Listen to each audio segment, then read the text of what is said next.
Yes, I can hear my echo. And The words are coming back on in on top of me.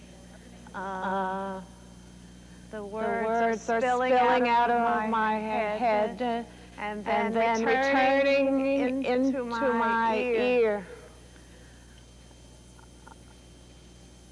It puts a distance between the words and their apprehension or their comprehension.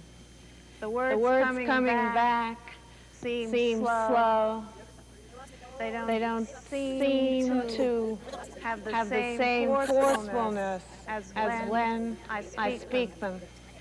I think it's also slowing me down. I think that it makes my thinking slower. I I have a double take on on myself